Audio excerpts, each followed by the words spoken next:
Welcome back to the channel. और ये जो वीडियो है हमारा, ये लास्ट वीडियो होने वाला है जो हम एक्सपेक्टेड क्वेश्चंस कर रहे थे कोल इंडिया के लिए। और इसके बाद सारे सब्जेक्ट कवर हो जाएंगे, आपके जो भी सब्जेक्ट कोल इंडिया में पूछे जाएंगे डोमेन वाले।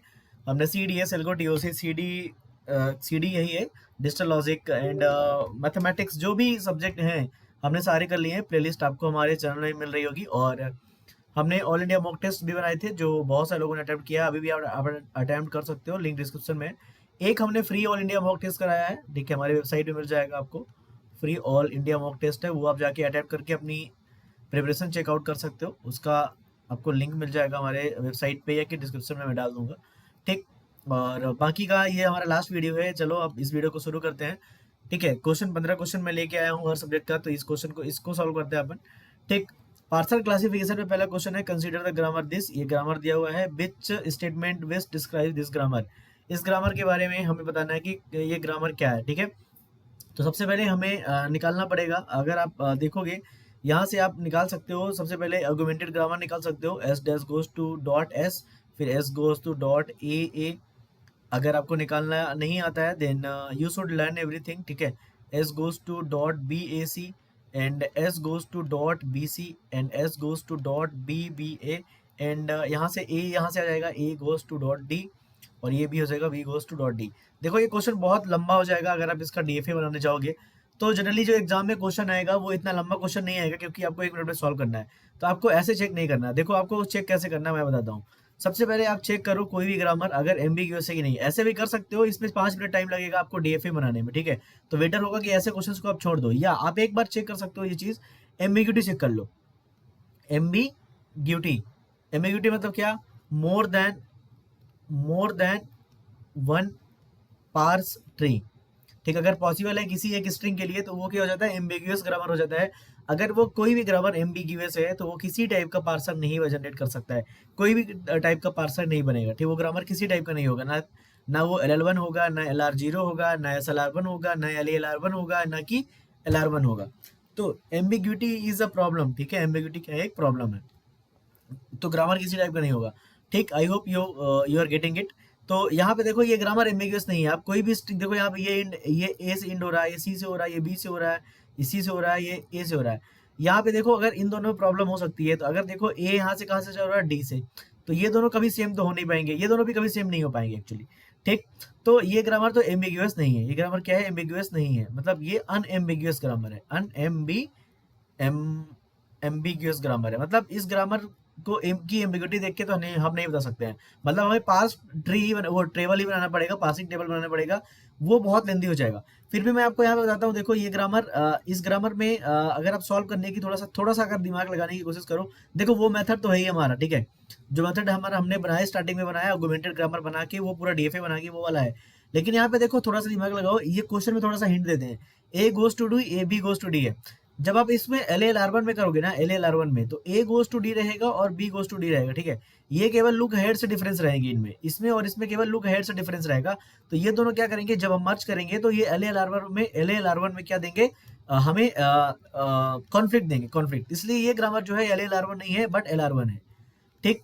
तो देखो ये क्वेश्चन बहुत ही लेंदी क्वेश्चन होता है, ठीक है। तो ये ग्रामर जो हमारा it is LR1 but not LLR1, इसका आंसर है। मतलब मेरा कहने का मतलब ये है, अगर आपके पास टाइम है एग्जाम में तो आप सिंपल आर्गुमेंटेड ग्रामर जो होता है उसके थ्रू आप डीएफए जनरेट करके आप पूरा पार्सिंग टेबल बना के आप बना सकते हो। वो क्वेश्चन आपका 5-10 मिनट ले लेगा। अदरवाइज इस क्वेश्चन में आप ऐसे थोड़ा सा दिमाग लगा के जैसे मैंने बताया सॉल्व कर सकते हो। अगर नहीं होता है तो इस क्वेश्चन को छोड़ भी सकते हो, ठीक है, क्योंकि ऑलरेडी आपके पास 100 क्वेश्चन रहेंगे करने के लिए, बहुत कम टाइम रहेगा वहां पे, ठीक। तो पहले क्वेश्चन को आप समझ गए होंगे। चलो दूसरे क्वेश्चन पे आते हैं। हाँ, दूसरा क्वेश्चन यहाँ पे इजी दिया हुआ है, फर्स्ट निकालना है। Consider this, find the first of S. तो हमें फर्स्ट ऑफ एस निकालना है, फर्स्ट ऑफ एस। तो एस का प्रोडक्शन देखो कहाँ पे है, एस यहाँ पे है केवल। तो एस, फर्स्ट ऑफ एस मतलब एस का प्रोडक्शन क्या है, ए वाला है। तो फर्स्ट हमें मतलब निकालना है फर्स्ट ऑफ जो भी प्रोडक्शन है उसका राइट हैंड साइड ले लो, B A and C and intersection लेना पड़ेगा, हमें यूनियन लेना पड़ेगा फर्स्ट ऑफ एप्सिलॉन। तो एप्सिलॉन का फर्स्ट एप्सिलॉन ही होता है, ठीक है। इसका देखो यहाँ पे फिर हमें फर्स्ट ऑफ ए निकालना पड़ेगा। फर्स्ट ऑफ ए अगर निकालोगे तो फर्स्ट ऑफ ए मतलब first of this, first of A B and first of B A. तो यहाँ से फर्स्ट कितना आ जाएगा, ए आ जाएगा, यहाँ से कितना आ जाएगा, बी आएगा, जब तक हमें हमारे पास टर्मिनल नॉन टर्मिनल नहीं आ जाता, ठीक है। ठीक है, ये हमारे पास स्मॉल वाले अल्फाबेट दिए जाते हैं, तो यहाँ पे ए बी एप्सिलॉन क्या हो जाएगा, इसका फर्स्ट ऑफ एस हो जाएगा। ठीक है, इन दोनों का यूनियन लेना है, तो A B epsilon is the answer.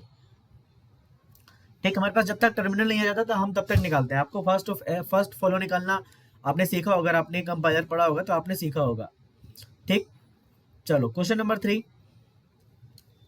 Okay, consider the grammar this. What is the minimum look ahead k requires to distinguish the alternatives during predictive parsing?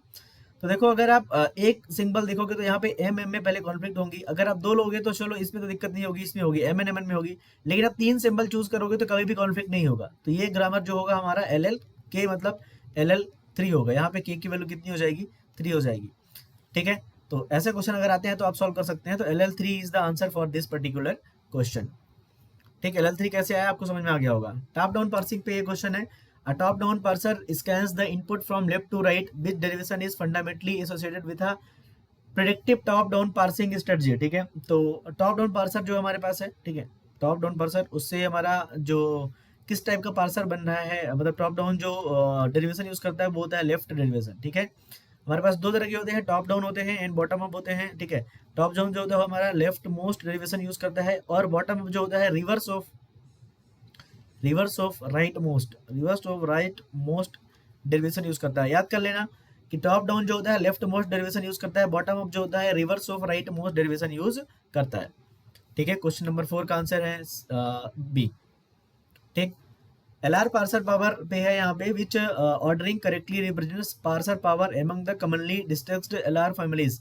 देखो, सबसे ज्यादा कम पावरफुल होता है एलआर 0 होता है, उससे ज्यादा होता है SLR1 होता है, फिर हमारे पास LALR1 होता है, सबसे ज़्यादा पावरफुल जो होता है हमारे पास LR1 होता है। ठीक है, और नंबर ऑफ स्टेट्स की बात करें तो LR0 equal to SLR1 equal to LALR1, ये सब लेस देन इक्वल टू होते हैं LR1 में। सबसे ज़्यादा नंबर ऑफ स्टेट्स होती हैं LR1 में।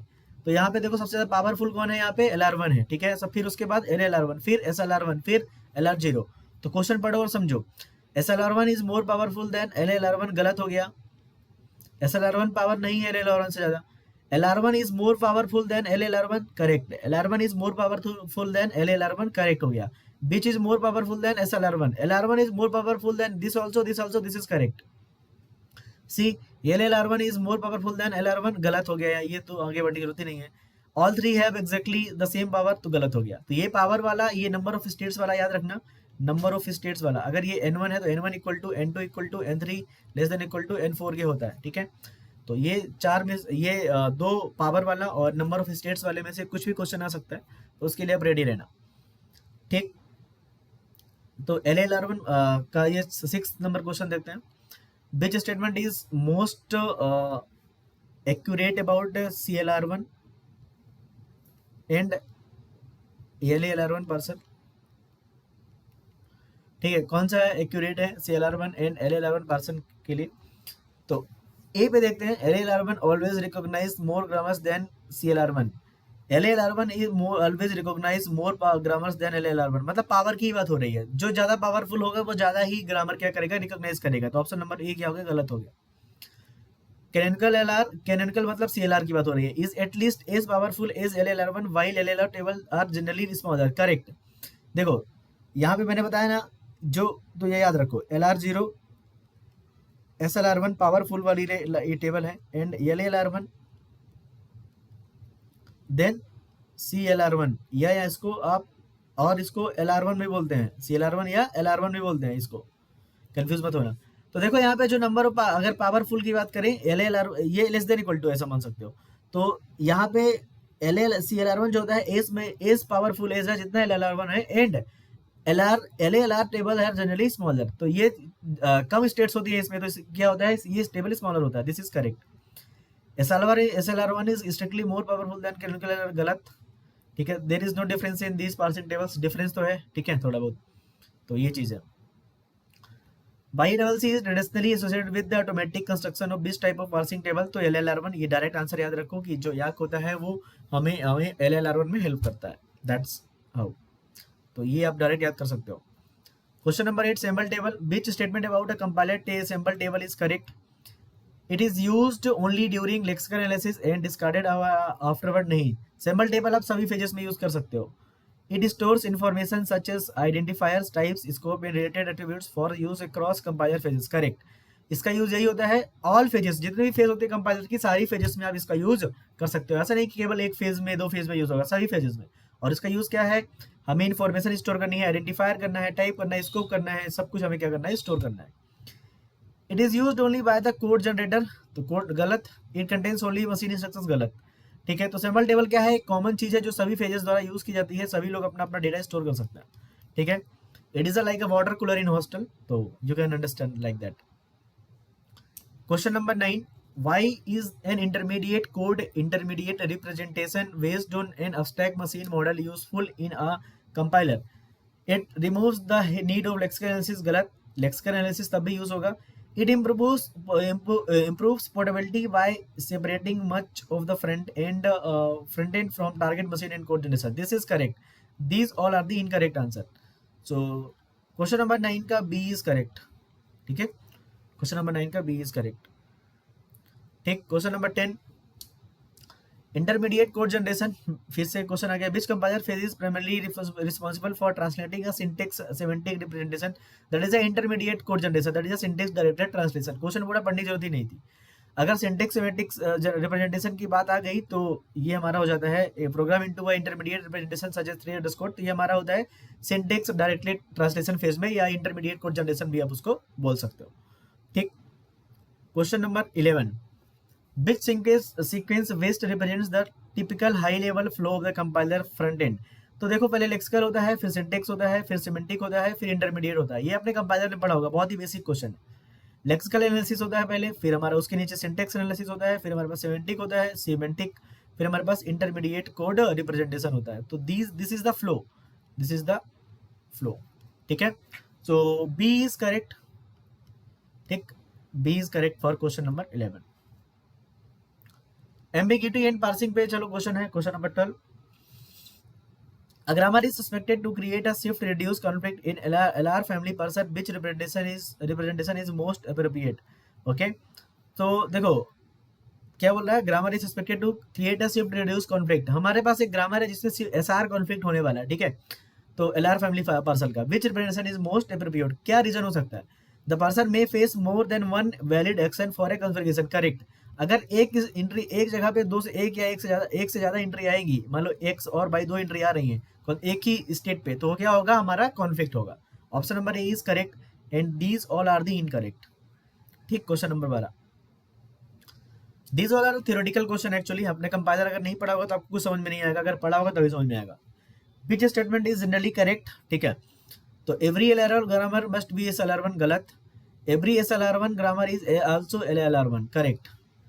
ठीक है, तो अगर कोई भी ग्रामर LR0 है तो वो सारे होगा, अगर SLR1 होगा तो वो सारे होगा। ठीक है, SLR1 इज strictly more powerful then LLR1, गलत। पावरफुल वाला आप टेबल जरूर जो मैंने बताया पहले वो याद कर लेना। There is no relationship between SLR1 and LLR1, गलत है। तो सही, LLR1 जो होता है वो पावरफुल होता है SLR1 से। ठीक है, चलो फिर question number 14, which concept is most directly associated with attaching semantic action attributes to the grammar productions to help translate source constructs into intermediate code? That is a syntax directed translation.